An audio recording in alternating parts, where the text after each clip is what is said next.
Hello, you're listening to Sending the Experts with Georgina Durrant. This podcast is all about teaching and supporting children and young people with special educational needs and disabilities, SEND. My name is Georgina Durrant. I'm the host of this podcast brought to you by Twinkl SEND. As a former teacher in SENDCo myself, I wanted to create a platform to share some of the amazing things that my guests are doing to support learners with SEND. So whether you're listening on your commute, tuning in whilst walking your dog, or curled up on the sofa with a nice cup of coffee, thank you so much for joining us. In this episode, I'm delighted to be joined by Amanda Protheroe. Amanda is she's the parent educational content lead for SEND at Twinkl, and drawing on her experience both as a class teacher and a SENDCo in primary schools, as well as her personal experience of SEND within her family, she is passionate about supporting parents and children in the SEND community and providing support when it is most needed. And we're having a very special Christmas episode, aren't we, Amanda, to help support over the Christmas holidays. So hello, thank you so much for joining us, Amanda. Hi, thanks for having me. You're very welcome. So tell us about your experience. I've done a little bit of a roundup, but there's obviously way more to share. And importantly, I always ask people this: why are you so passionate about supporting, well, for you, parents of children with SEND in particular? I think it started for me when I was younger. I've grown up with a sibling, so my brother, who's 10 years younger than me, has autism and is non-speaking. So for me, that was the start of me just being interested in supporting families and children with SEND. Obviously, understanding a little bit about the challenges of parenting and having a sibling and a young person in the family with SEND. I think that's where it kind of started, and Yeah, I've that got a really makes sense. close relationship with my brother. So it's kind of always he's always in the background wherever I go for a new job or whatever I'm doing. I always think of him.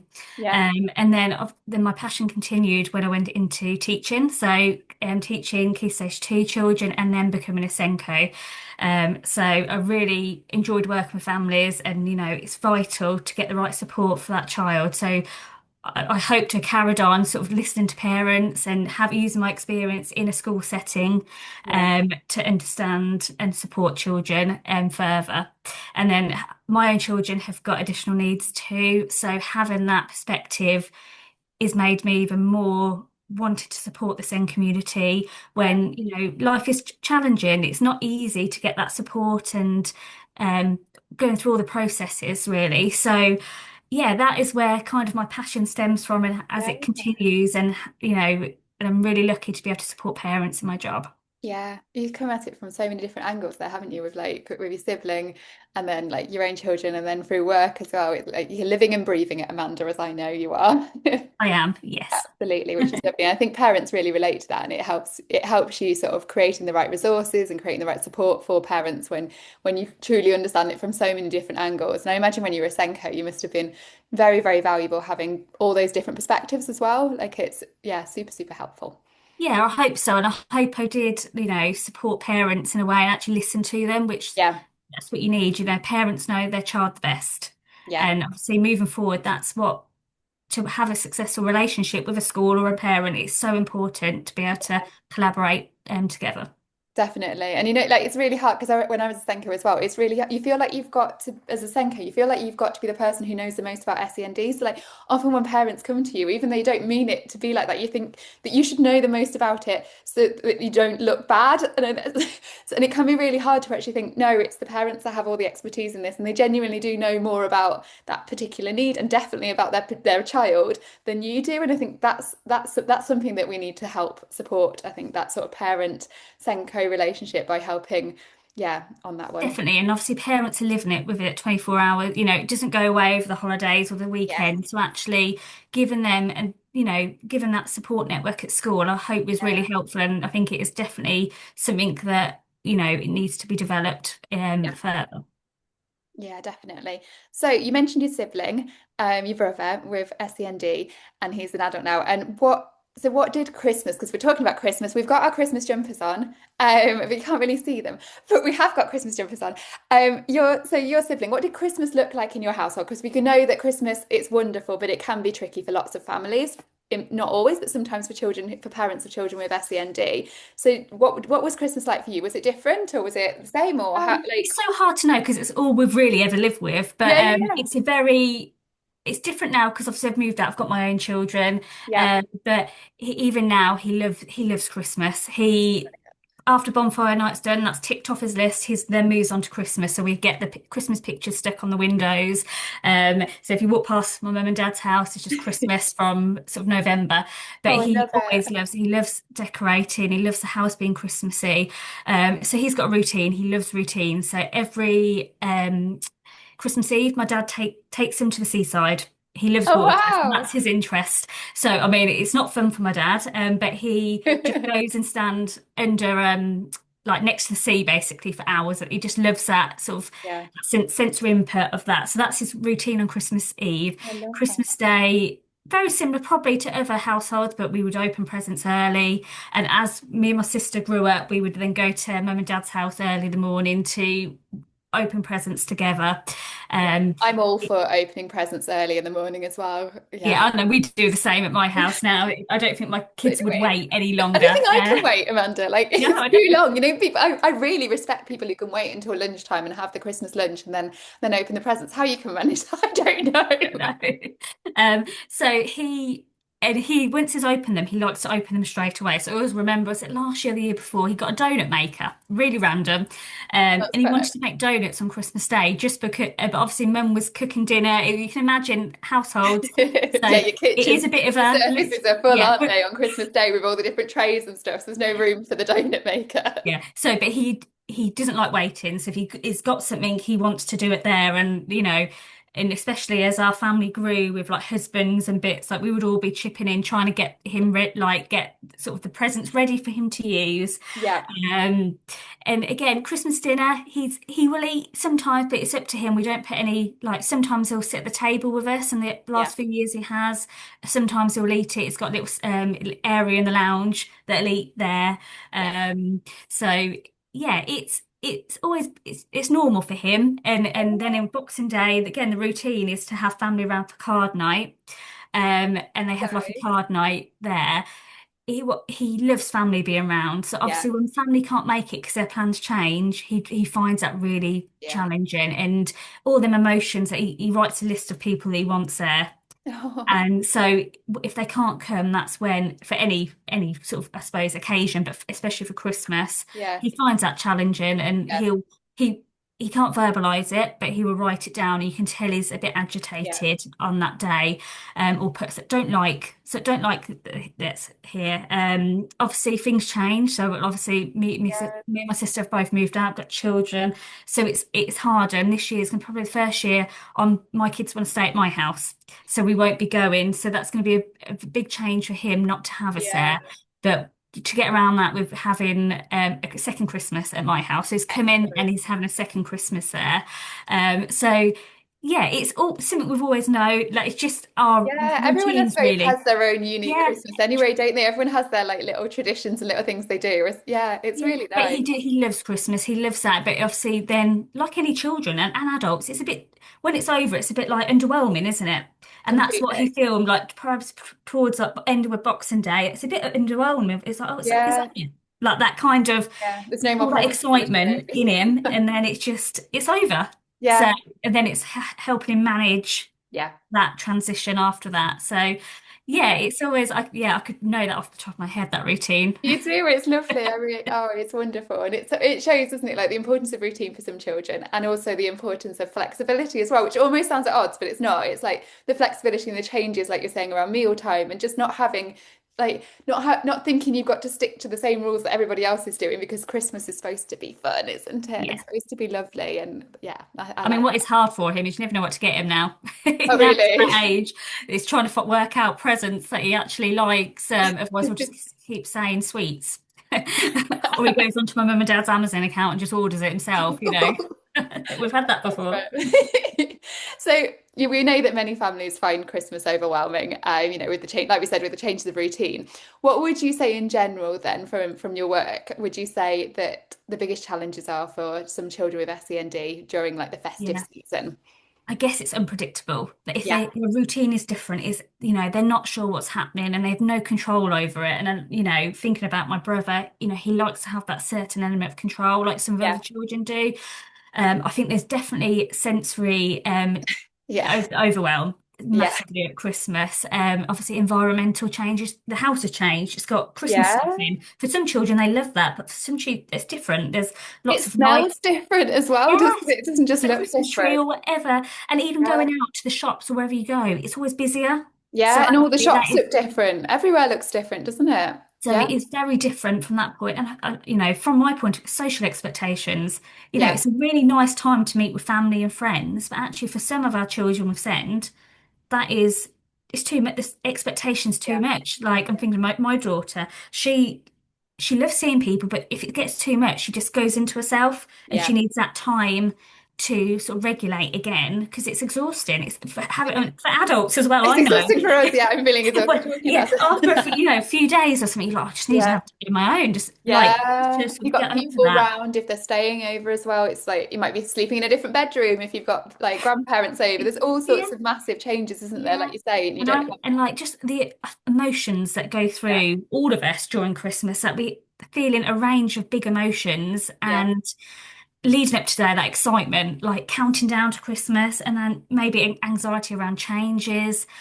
And it's just so many big emotions that happen in a couple of weeks, which can cause that heightened dysregulation, that Yeah. heightened emotional, where it can be challenging and they find it harder to self-regulate and Yeah. may need more support regulating than normal Yeah. because, like we've said, there's so much things happen over Yeah. Christmas that their emotion is all Yeah. over the place. Yeah, and it comes at the end of a long term at school as well for a lot of children, which is hard because I think already, teachers and kids are on their knees and parents are on their knees at the Yeah. moment. It feels like it's been a long term. So there's Getting no over sort of that term, yeah, you're getting recovery over from that that. as well, and you go Yeah. straight into like, oh, it's 2 days for Christmas. You Yeah. go in straight into that. So it's a yeah busy time of year, isn't it? Absolutely. But Yeah, wonderful still. We do love Christmas yeah, just for our yeah. listeners Oh, to yeah, yeah. It's know. very exciting. Absolutely. So parents, we mentioned parents, I think there's a lot of pressure, isn't there? Social media does not help, Amanda. There's a lot of pressure, isn't there, on parents to make Christmas look perfect. I know like on Boxing Day, I've been guilty of scrolling through Facebook and Mm. seeing other families and thinking, oh, we didn't have matching pajamas. What have we done? We didn't do this. We didn't go to that special light thing at a National Trust thing. And you know what I mean? You see all these amazing things that other families are doing, and you feel like you've got to build Christmas up to be this perfect Instagram worthy event. What would you give what advice would you give to families who are sort of like managing expectations around this and what really matters? What should they actually be focusing on? It's really hard, isn't it? Because like you said, social media doesn't help. I think it's trying to remember that every family's Christmas is different. They Yeah. may see a post on social media, and that could be 10 minutes of perfect Christmas. The rest Yeah. of I'm like thinking about my children. We have some lovely moments, but it's not 24 hours a day during No. Christmas. It's there's a lot of things that go on in between. So it's so easy to compare yourselves and others, but it's trying to be kind to yourself. Decide what you want as a family, what you want to do. Yeah. You know what works best for your children and your family. So it's setting realistic expectations, I guess, Yeah. and thinking, right, what do we actually want to do? What can my child cope with at that time? Do we want quiet days at home? Do we want to go and see family? What are the budgets for this? Because again, Christmas is Yeah. expensive anyway. Adding onto this pressure of going to all these light shows and bits like that, and making it clear for what you want to do. And I guess take one day at a time. We Yeah. know with our children, one day they could be they love something, the next day they might not. So Yeah. it's actually don't be afraid to change plans as you go along, Yeah. because adapt them when needed and say no to whoever. And it's easier said than done because you might want to spend time with your family. Yeah. But I guess just set the priorities. That's probably Yeah. my main advice, and try and be kind to yourselves. Almost like sitting around, isn't it, the dinner table and being like, right, what do we actually want to get out of Christmas? What are the key things we want to do as a family? And if the child's not speaking, maybe they Yeah, could use twinkle symbols and like communicate that way. But like setting like this is our Christmas plan. These are the things we want to do. And yeah, these are like yeah, and the other things great if we can, but let's focus on what we actually want to get out of it. But I think it's important as well for parents to make sure they've got things for them as well, because we often do everything for the kids, don't we? But Christmas is also for us. definitely. Even just 5 minutes peace for having a cup of tea. Yeah. Just try and try Expectations and really high yeah, there. well, yeah. Well, sometimes that is all Yeah. manage, isn't it? But if even go out with a friend, Yeah. try and find that time to support yourself, and it's again Yeah, easier buy said that than done. gingerbread cookie from the coffee Yeah, shop. yeah, Little things definitely. like that. Yeah, I agree. I think that's so important. And we mentioned about sensory overload. We know that can be a real big problem for a lot of children and adults. I find it overwhelming at the moment going to the shops when you've got Santa singing it, you're climbing up something, lights flashing, loads of people. It is overwhelming, especially when you've got lots on and lots to do. Um, but so what practical strategies can they use if you because you still a lot of the time you're still going to have to take kids with you to the shops. But they're going to be overwhelming potentially going to these environments for the children. What strategies would you recommend to sort of help support children through that? So I think if you can plan things out in advance, let Yeah, them know what you're doing and when. Again, easier said than done because sometimes things come up last minute and you can't help yeah, that. I really I love using visual timetables and sort of social situations where you can explain what's going to happen, what it might feel like. yeah, Really give them as I mean, again, parents will know their children. Some children need all that detail, some it might cause more anxiety. So it's yes, working that balance. Also, what adaptations can you make at home? So if you know you're going somewhere that's got like lights, noise, can you, when you get back, can you just not have your Christmas lights on for 10 minutes? Just yeah, little adaptations like that that could support your child at home and you at home, or maybe not have the telly on at a yeah, certain amount of time. Or if you've got like, don't use flashing lights, just use the calm lights. So yeah, really planning ahead, saying, "Oh, my child's going to have like quite a lot of sensory yeah. input this day. What can I do at home to help?" I love that. I guess, yeah, give choices as well. When you can, give your child a choice because that increases their control and reduces stress. So Yeah, really, and again, it's easier said than done. As a parent, you know you need to get somewhere. yeah, It might be right. What side of the car do you want to sit? yeah. Just It's some simple like just control. give Yeah, them. Oh, what are you going to wear today? Then do you want to wear them or them?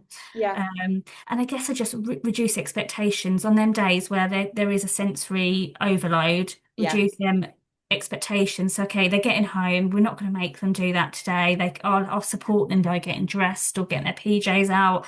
And then thinking about sort of the physical tools that you can take with you, even like a yeah, bag of tricks. yes. What I you love know it. your child likes, so like ear defenders, maybe sunglasses to help with Yeah, that, the lighting side of it, earphone, ear muffs, just any fidgets, anything that you know your child will help reduce that anxiety at the time.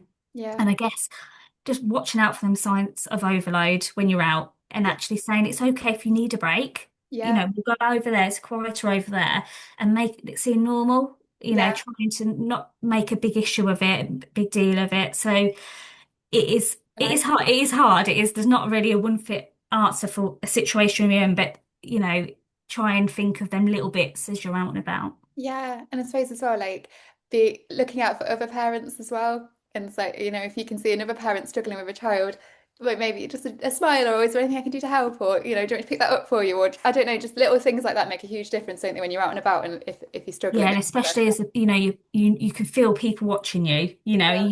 and it is a stressful time, and you don't, and hopefully, more people will help now than they used to. But it's Yeah. just, being aware of that. It's more Yeah. of a heightened time for children out and That's about. really nice. So changing routine, another one we mentioned that can be tricky. Things like visiting relatives or many school Christmas events that are happening, which are wonderful. Thank you, teachers. We do really appreciate it. But there's a lot, and I know teachers find it a lot as well. There's a lot going on this time of year. So how can we prepare children for this change in routine? Again, warn of any changes if possible. Add it to Yeah, your visual supports at home. Again, social situations are really good ones. So if there's a school play, can that school provide you with bits, information about what they like, where's that child going to sit for the school yeah, play? When is it going to happen? Where their practices is? It's talking to the school about that. What yeah, adjustments can they make? And then work through them changes step by step, making it simple for them and tell them what the environment's going to be like, yeah, warn them before so they don't walk into somewhere and it's going to be lights and it's going to look different. And how long will that take? So giving them yeah. as much information as can. For younger children or older, you can do a bit of role play situation. You could, Oh, role that's play. fun. Yeah, role play that this is going to happen. Right. How are you going to walk in? Where are we going to sit? Yeah, And do that together. Building breaks are going to be really important over the next few weeks as yeah, it gets busier. Give them time. to have breaks wherever it is. And again, it's speaking to the school. They might be able to have breaks at school as well, just to have 10 minutes sitting somewhere quiet while they do that. I've said about giving choices already, but that would work at this point to help Yeah, if you do feel dysregulated or uneasy about something, allowing them that choice yeah, element in. I know for my children, giving countdowns helps as well, because yeah, transitions can be very tricky at this time of year as well. So yeah, just saying, okay, 3 more minutes, 2 more minutes, whatever works. And again, you can use yeah. visuals for that as well. I often find Alexa's good for that because it takes it away from us as well, being the bearer of bad news that the 3 minutes is up. If you set a timer on, if you've got an Alexa or even on a phone, just like setting the timer by then, it's like that's responsible for telling you that this, whatever you're doing is now over and we're doing this next thing. Can take it away from us. Maybe let's just make That's a really good idea. Yeah, I Alexa. haven't thought that, Alexa. Yeah, definitely phones, and that's a really good idea. And again, you can even on like YouTube, you can get some visual, like timers. I used to use that Yeah, when I was in the car, so you can see that visual sand timer going. yeah, Just to help absolutely. you there. And I think the hardest one is trying to keep regulated yourself when you're busy, because we know it's very busy as parents, Yeah, but trying to keep yourself calm and regulated as well. Not try not to show how you're feeling all the time. Trying to, yeah. and it's easier said than done. Would you And recommend always, lots of chocolate then? yes. Cups of teas. Yeah, definitely. And also, I think it would be good to debrief with your child after any changes to say, how did you Yeah, find that? That would help to sort of work out, did that work? Did that planning yeah. work? Or what can we do after Oh, I if it love happens that. again? Yeah, Score just to, mummy out of 10. How did I do? What can I do better? I love that. yeah, that it's Get like some then you feedback. can gain insights of what Yeah. worked and tell the school or especially over that Christmas break, if there's anything that your child can verbalise or let you know how Yeah. you did, just think of positives and actually say, oh, well done, you did really good then. Yeah, absolutely. I love that. I love getting feedback from them. That's such a clever idea. It's brilliant. Food then. We know that's a tricky one as well. Especially with different meals. There's a pressure, isn't there, from grandparents or other relatives if your child isn't eating the same as everybody else or doesn't fancy the turkey dinner with the Brussels sprouts. And we know food can be a real genuine issue for a lot of children. So yeah, what tips do you have around supporting children with restricted diets, maybe sensory sensitivities, all of that sort of stuff around food at Christmas? I would, if you're getting supported by a dietitian, definitely carry on with their advice, Yeah, and see what they would suggest. I mean, I would always take some safe food with you. For yeah, me, it's better a child eats what they like, because if we're going to try and force a child to eat, they're going to become dysregulated. yeah, They won't eat. They'll shut down or they'll sort of get cross. So actually, think about, do they need to eat this? We know it's part of it, maybe a tradition to eat Christmas yeah, dinner, but actually, if your child's not enjoying it, can we do it a different way, or let them have a play with it before, or warn them this is going to happen? yeah, Do you want to see what it looks like? And because of them sensory differences, it depends on, sometimes texture can be a big one for our yeah, children. And I know my son hates the mash. It's because yeah. it's that texture of it. So even if, depending on what you're parenting, what you want from it as well, even just offer a little bit, offer choices, and don't demand that it's eaten. Yeah, I suppose not overloading the plate, and actually, if you're able Yeah, to do the bit where you serve yourself, almost they yeah, can that pick could and they've be, got the yeah. control over it. Yeah, and like celebrate any wins. Oh, well Yeah, done, you licked that Brussels yeah, sprout. You licked it. So just celebrate any little wins, and try and ensure they're regulated at meal times. If yeah, they come into the meal dysregulated, it's going to be a lot harder to get them trying new foods if that's what you want. And yeah, so it definitely that can differ depending on what you want as a yeah. No, parent, absolutely. what I you think want. But I would say definitely don't put too much pressure on the no. children to eat it.